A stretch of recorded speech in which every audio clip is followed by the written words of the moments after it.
When systems fail, where do you turn for truth and resilience? Welcome to the Resilience Realm with host Dawn Westmoreland, a syndicated radio talk show host, retired Air Force veteran, author, and resilience advocate.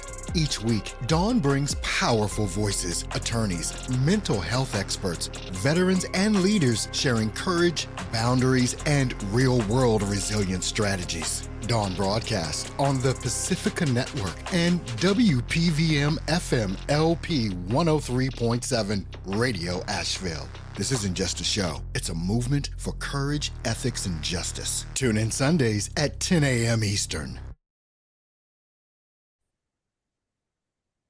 Welcome back. I'm so happy to be here. Today, I have Beth Russo, who is in Asheville, North Carolina. And a shout out to her husband, Todd Weatherly, who also has a radio show. Beth, what's his show called right now? Mental Health Matters. Yes, that's a big one. So mental health does matter. I'm going to play off of that because today we live in a world that is very divided. There's so much controversy, whether it's politics, whether it's religion, whether it's skin color, so much out there. And one thing I know as a life coach is that a lot of people need to build their resiliency muscles. And I'll be the first one to say that I do too. So I wanted to bring on Beth because she has quite the story of overcoming her family. She has 3 sons. I admire that so much, raising 3 boys, because I grew up with 7 brothers and stepbrothers, and I was in the Air Force with a bunch of men. Beth, hello, and how are you today? I'm great. It's so wonderful to be here with you today, Dawn. Thanks for having me on. It is. Let's start off with going back, and you were telling me your son went through some debilitating times and you had to grow your resiliency muscles, and you're still working and trying to have a family, run it efficiently. That's the best way.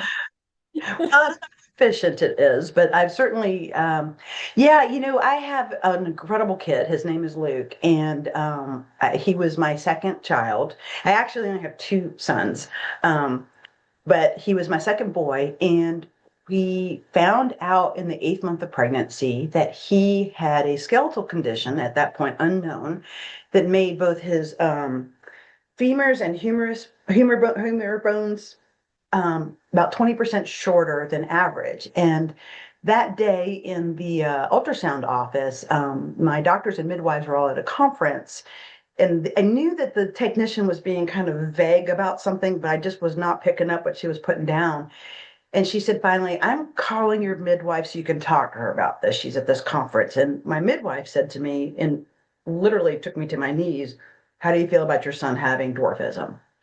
Which was not in my radar, not family history. I've since learned that 80% of people who are born with dwarfism are born to family members who are normal size. And at the initial point of that diagnosis, and again, I'm 8 months pregnant, I'm almost ready to have this kid, they were like, he could be profoundly developmentally disabled. Some forms of dwarfism, children don't make it past their 3rd birthday. And so for about 28, 30 hours until I could get into the specialist with the ultrasound, I really had to wrestle with, am I the kind of person who can raise a profoundly developmentally delayed child? What am I going to do if this kid's going to die before he turns 3? It was not my favorite time of life, to say the least, Dawn. It was pretty horrifying and cried a lot. And then we went to the specialist, and the specialist was able to get in there with the ultrasound and say, guess what? Your son's brain is perfectly normal. Hallelujah. His heart's perfectly normal. Basically, everything is perfectly normal except for his skeletal system, which is a mess. And he's actually been through genetic testing up at DC Children's Hospital. He's had genetic testing done here, and they were never able to identify what he has. He's been tested for 93% of the known disorders, but he's a new special kid with his own special one. And that was, that's just the way it is. Initially he was born, no problem. He was extremely small, that we were already prepared for that. And then when he was 8 years old, and he was getting regular visits to, specialists, when he was about 8 years old, one day he was changing his shirt, and I noticed he had this prominence sticking out of his side. So I mentioned it to his doctor next time. And it also turned out that not only at 8 was he developing extreme scoliosis, which is a twisting and a curvature of the spine, but we also found out one afternoon that his growth plates were literally about to slip off the top of his femurs. He'd got an x-ray. Poor kid's 8. I'm like, we're going to go out and get lunch and cupcakes after this x-ray, kind of bring joy, because part of developing resilience is finding your joy, I think. And we were walking out the door and they started shouting my name. Our surgeon was off that day, and it turned out they were like, if he had jumped out of the car, it could have sheared off the top of his femurs. Um, didn't even know that such a thing existed. And by that evening at 7 o'clock, he was having emergency surgery. And 8 years old, I think it was like a Wednesday. I was, in the middle of my work week, and Dawn, one of the things I've learned through some of the hard times, because that was one of his 2 surgeries, is that your community coming to you, around you, makes things tolerable, things that you don't think you can tolerate.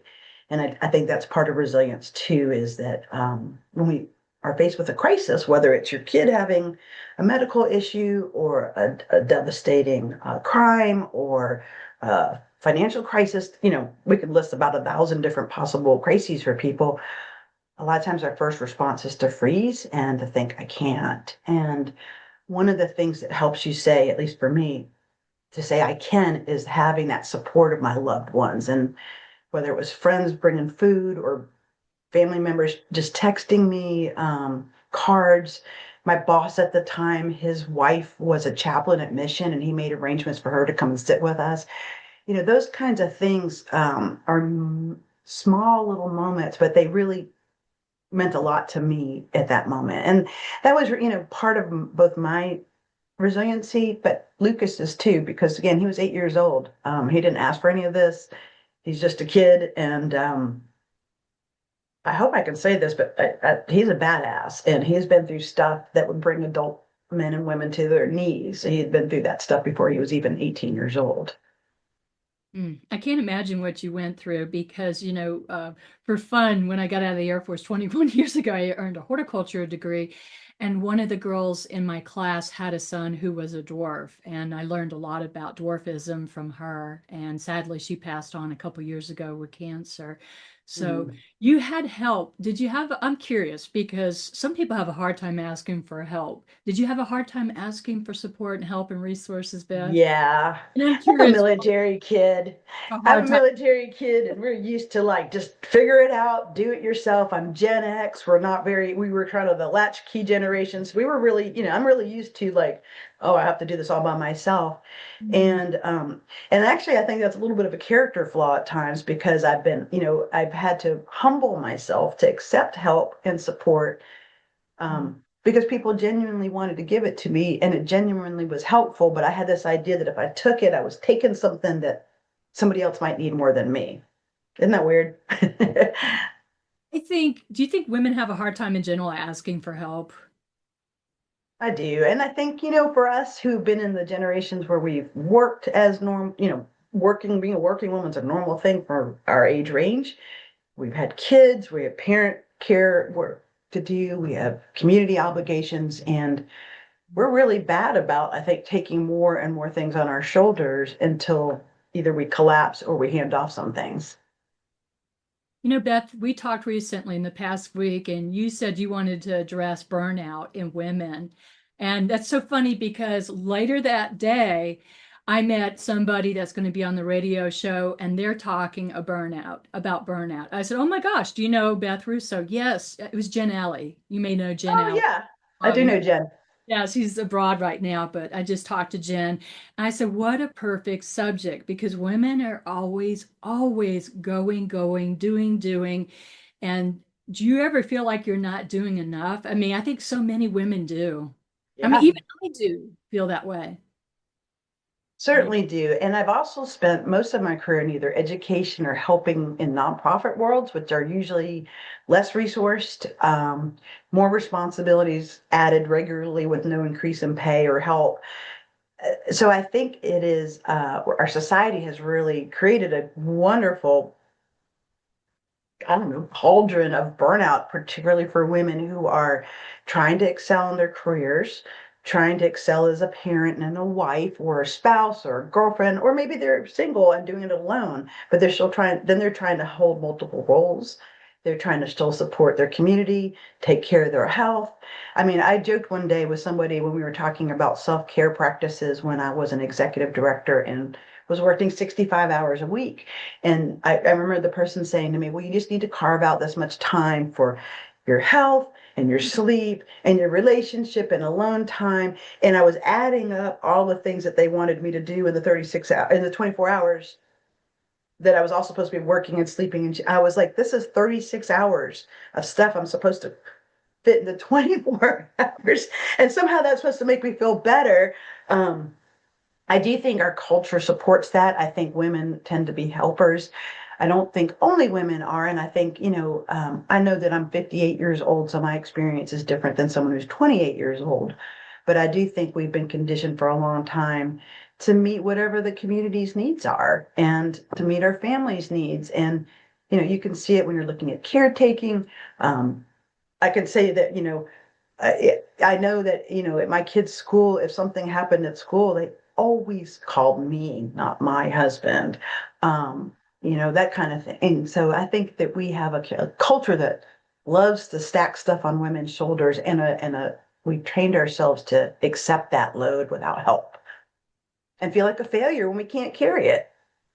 So how do we change that where we're not carrying so much, but we're still feeling good about ourselves, our contributions to the world, Beth? As probably the $1 million question, probably the $1 billion question. I do think part of it is starting to really focus on what your priorities and values are. I realized that I often said yes to things that weren't very important to me because somebody else needed it. And I think one of the things that I had to address, and I'm probably addressing this till I die, is my own people pleasing tendencies.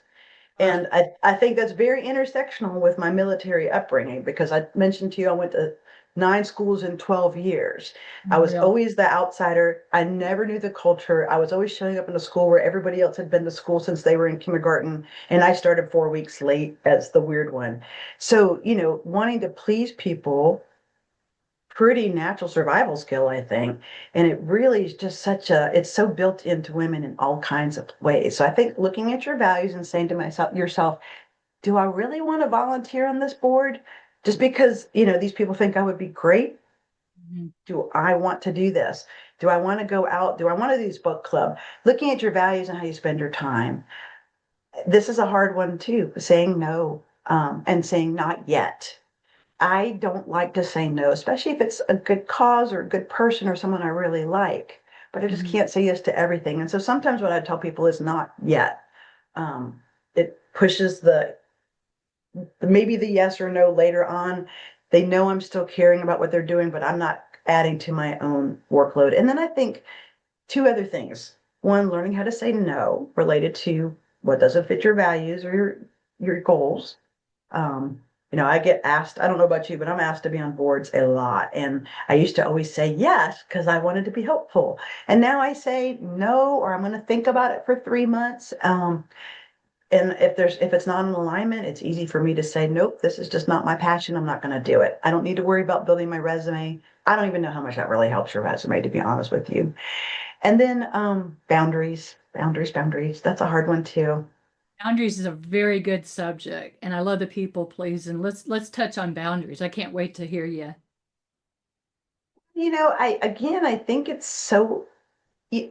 Let's start off like when my kids went to school in kindergarten. I had been volunteering in other places. I'd never volunteered at a school. I went to the PTA meeting because I was a new mom of a Mhm. kindergartner. And by the time I left that meeting, I had a position on the PTA association. Again, my first meeting. And I had signed up to go and solicit all these items for the carnival that happened later in the year. And I came home and I was like, why did I do all this? Like I just added like 20 hours a month of work to my load, and I have 2 little kids and a full-time job. And so it's so hard once you've said yes one time to say no the second time. And I encourage a lot of women to practice saying no and just leaving it at that. Um, A lot of us find that very painful. We want to explain or soften it. But I also, you mentioned my husband Todd, who we've been together for 31 years. And one of the things I've learned from him is knows a complete sentence. And sometimes that's the most helpful thing you can do for yourself and the other person. And I swear that was like learning a foreign language. And I'm not very good at it, but I keep practicing it. And sometimes I've learned too that if you don't hold your bound, like I'm on one board that I'm leaving shortly, and I had told them a year ago after my term was up that I was ready to leave, and they asked me to stay, and I did. And finally, I was like, they're never going to have me get off the board. And so I just told them, hey, 3 months from now, that's my last meeting. It was fine. Everybody was like, thank you for what you've done. But if I hadn't set that limit with them and that boundary with them, I'm pretty sure I would be on that board till I died.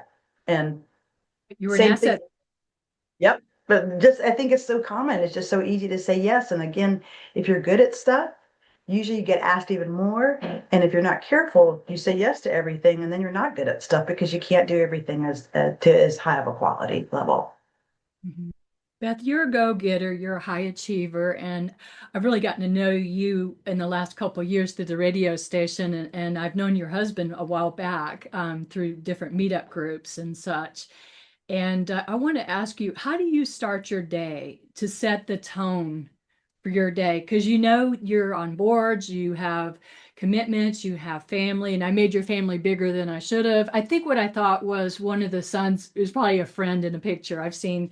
Maybe a friend of one of your children. I thought you had three boys, so I made your family a lot bigger. But how do you start your day? How do you start your day to be able to have enough energy and desire for the day, for the outcomes? I would love to be a great morning person. And to be honest with you, I'm not a morning person. I'm one of those people who, like my mom goes to bed sad and wakes up happy. I wake up sad and get happy as the day goes on. Um, Coffee is always the start of my day. And if I'm lucky, Todd brings it to me in bed. Um, I used to scroll through my phone and look at news, and I have been working on breaking that habit for the last year because it does not add anything good to my life. I usually run through what I'm doing that day, making sure, like, oh, I need to make sure I think of this, sort of just a mental schedule check. And then one of the things I've been doing lately, because the news in the world is bad, and I feel like it's inundating me everywhere. So I usually start with 10 things I'm grateful for. And not like giant things like, I don't know, I'm not saying thank you for my entire life. I'm being grateful for my cup of coffee. I'm grateful that I have a home. I'm grateful that I have a loved one who brings me coffee, and I'm grateful that I have work to go do that I enjoy. But a lot, so that's a lot of it. I would love to be one of those people, like I said, who gets up and maybe meditates and you know, but that's my version of it. Gratitude and not scrolling through the news. One of the substitutes I did to stop myself from scrolling from the news was I picked up a crossword puzzle app. So instead of looking at whatever is happening in the world, I'm like, oh, what's a 5-letter word for feline? That kind of thing. So it's changed the way I orient my day, and it does actually help because I'm not starting off gloomy or gloomier than my own nature leads me to be. Yeah. And there are a lot of people out there, they want to know what's going on in the world because it obviously is a rippling effect. It influences us no matter what's going on. But what would you say is a healthy version of keeping up with the news, whether it's online or on TV? Your opinion, because your opinion matters. I generally look at headlines. So I go and look at NPR, BBC, and CNN to see what they have out there. The reason I go to the BBC is because it's, a little more global, and the news seems like, if you go to one station in the United States, a lot of times it's the same headlines across all of them. BBC often gives you some information outside. I go look at a local news source, usually another radio station or our local TVs, just to see what the headlines are locally. And then lately, pop on Facebook for a few minutes in the morning sometimes, or I look at Reddit. I like Reddit's something new to me. I just started doing that last year when there was wildfires right behind our home, and I could not get information from the county about whether we needed to evacuate or not. And so I went to Reddit, which is where I got information about the like detailed information about what was happening with that. And I wouldn't say that's necessarily an excellent source of news, but it sure gives you a bunch of local feeds of stuff that might be happening out in New Mexico that I wouldn't hear about otherwise. One of the requests of my husband, and this is one of his setting boundaries, was that I don't tell him any of the bad news until after 10 a.m. and a full cup of coffee. Because I am a little bit of like, That. so I that should his boundary helped me. Yeah. don't tell him any he's not a morning person either. No, and he was just like, it's a little bit too much to come out and hear this stuff before I've had a chance to even like, get out of my pajamas. So his boundary helped me set my boundary. I love it. I'm laughing so hard because I'm dealing with siblings right now and life estate, things like that. Of course, everybody has a different opinion, and it's so funny because I'm thinking, God, I don't want to read any of this until I have 3 cups of coffee because we see things so very starkly different. Of course, they're brothers. Yes. Of course, we're going to see things different because we are different and such. Well, going forward, Beth, what are your plans for the future with your career? Are you going to stay in nonprofit? Are you looking to um, be hired, or are you looking to hire people with whatever endeavors you're going through? Well, so I have been in nonprofits for the bulk of my professional career, and I was an executive director at a local nonprofit and burnt out hard. To be honest with you, I was burnt out before the hurricane hit us was that 2024, right? Yeah, it was 2024. Yeah, it's hard to believe. Yeah. Hard to believe. So I really crashed and burned myself, and I have a lot of things I've learned from that. But what I started doing last year was consulting with nonprofits through my business. It's called People Who Help, and I named it that because I like to help people, and I like to help people who are helping other people. And my nonprofit career has mostly been in poverty adjacent work and housing. So usually seeing lots of people in crisis. And so People Who Help was something I founded because I wanted to support other people who were doing this good work when I felt like I couldn't anymore. I work with clients to help them have robust organizations, and particularly around fundraising, to coach leaders to bring out their best. I'm doing burnout prevention and recovery work with some of the clients because burnout is such a prevalent issue in the nonprofit world. And I find that very alarming because the things that we expect to see movement happening around people helping folks who are homeless, removing invasive species or feeding hungry people or taking care of puppies who are abandoned on the side of the road. You need people in nonprofits to do that work because as a nation, we have decided that our government does not do that work. Our nonprofits are all mostly funded individually, and they take a lot of really good-hearted people who often are new in their careers and who are leading with their hearts. And then they burn themselves out too. And I think there's something like 75% of nonprofit leaders are deeply concerned about burnout in their staff right now. And I tell you, if everybody leaves teaching, public school teaching and nonprofits, society as we know it is not going to continue. So we have to take care of those people who are caring for others or for caring for bigger causes. And so burnout prevention and recovery, helping folks set their own boundaries, helping folks prioritize their work so that they're not spending 65 hours in the office. Those are some of the things that bring me a lot of joy right now. Yes, yes. Big job Yeah, comes along, maybe, but mostly I just really want to keep supporting the people who are doing the critical work. yeah. And those are long hours. My goodness, I don't miss those kind of hours anymore. Well, let's talk about how can people find out more about you, your contact information as we get down to the last few minutes. Sure. So my name's Beth Russo, and you can find me on LinkedIn. You can also find me through my website, which is peoplewhohelp.org. I mean, you can email me at beth@peoplewhohelp.org.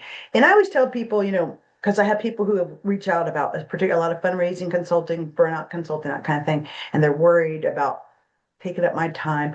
I give a free consultation to everybody. You know, if you think there might be a fit, let's talk. If it's not, no worries at all. But that said, that's how they can reach me. That's very generous of you, Beth. Thank you for doing that because it does have a rippling effects on all of us. You were talking about puppies on the side of the road, and I know how many times I've gone to our local, like Brother Wolf, and adopted a cat. I've adopted cats over the years, and now I have dogs and things like that. And it really does have a rippling effect.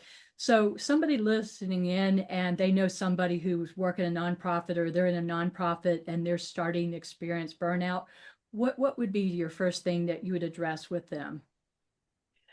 First things I do with folks who are experiencing burnout is we look at if they've taken their PTO. The number of people who just let their PTO dissipate over the year. I think it's not a unique to nonprofit, it's an American phenomenon. We don't use our vacation time. Well, if you don't get a break, and I don't mean like a long weekend, that's not a long enough of a break. Research shows that you really need like 3 weeks away to fully reset the mind. Most of us cannot get a 3 week vacation, but a lot of, but if you haven't been taking your week, let's start with that. We start looking at workload to see what they could drop to the bottom of the pile. And I also like to find out what's that life giving, what gives you energy in life. So I like to be active. I like to be outside. If I'm in a bad spot, take me outside. 30 minutes later, I'm resilient and happy and ready to go again. And I think a lot of it is finding where people can get joy and renewal from. So I'm kind of assessing the whole situation. And what I hear all the time is, oh, I have 6 weeks of PTO that I'm going to lose by the end of the year, but I can't take it off because XYZ is coming down the road. And what I tell them is like, well, would you give up a week of your pay for your organization? And most people would be like, no, I can't. This is your part of your compensation package. Take it. But also because if you take it and you have that true break and you come back and you're smiling and you're ready to get back to work, it has another ripple effect. It changes the team and you're going to be more productive and effective. And that's the other thing I tell folks is that, it's easy to get paralyzed. And a lot of times having someone else who's not in it with you, who can kind of have that clear eagle eye vision for what's happening on the bigger scale, you can help people come back out and regain their confidence, regain their resiliency and their equilibrium, and continue to do the work that they love.